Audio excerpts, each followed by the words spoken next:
Today's guest is Ken Stiefler, and he's president of Exits LLC in Denver, Colorado. Thank you to Zarlingo Robb CPAs and Business Advisors in Wheat Ridge, Colorado, for providing a location for us to film this episode. At Zarlingo Robb, they think like business owners.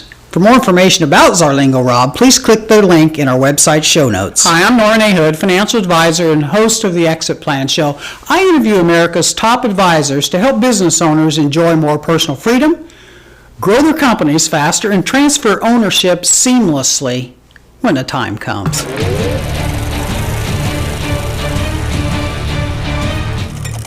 As I said, today's guest is Ken Stiefler. He's president of Exits LLC in Denver, Colorado.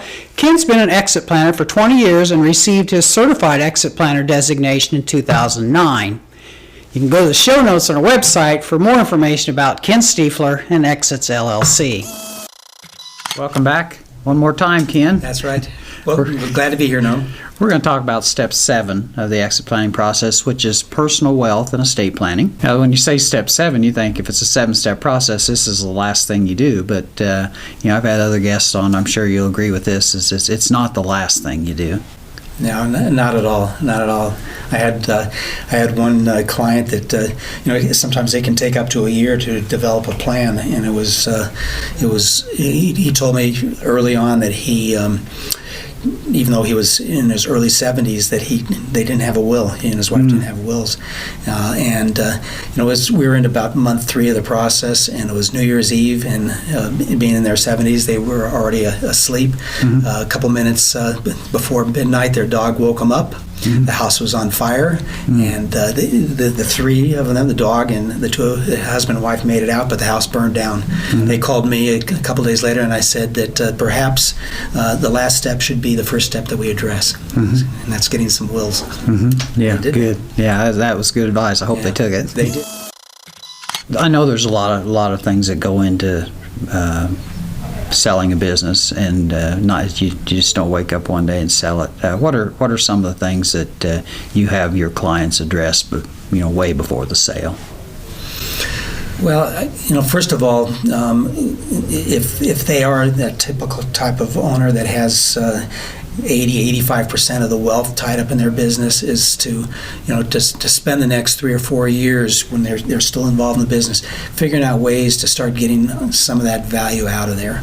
To certainly be working with a financial planner.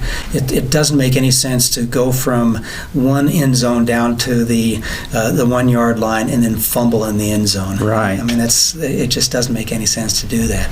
So, developing wealth outside of the business is very important, and unfortunately I get a lot of business owners that say that there isn't any better place for me to put my money than into my business, and that may very well be true. But it's like owning one stock. As good a stock as that may be, it could have been Lehman Brothers. Lehman Brothers was one of the most successful companies in the world, that literally went from being one of the most successful companies in the world to being worth nothing in the course of a couple of weeks. That can happen to your business. So from a wealth and estate planning standpoint, it's critical to have some diversification. Okay, good information, good advice. How about after the sale?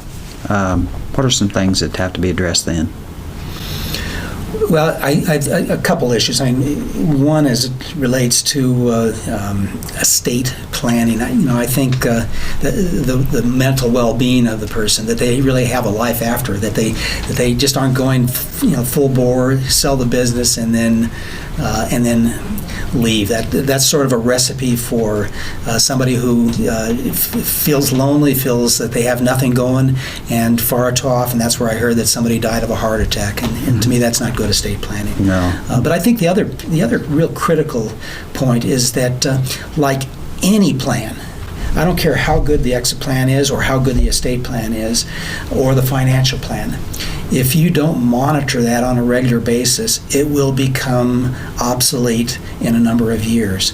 So it's the advice that I have for everybody after the sale is complete is to check in with your attorney, check in with your financial planner, your insurance advisor. Have things changed, and do we need to make minor course corrections? The American Bar Association, I've got an attorney, I've never fact-checked this, but he does these briefings with us, and he tells folks that according to the American Bar Association, from the time somebody does a will to the time they update that will is 18.3 years. Yeah. That's where sometimes your ex-wife or ex-husband is the beneficiary, that you have a child that has been disinherited because they were not mentioned in the will, or the tax laws have changed and the planning you've done is out of date, or at least parts of it are out of date.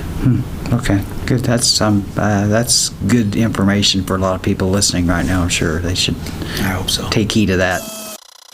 At the end of this video, you can subscribe to our free newsletter, download free guides, and have an opportunity to win free books from Amazon.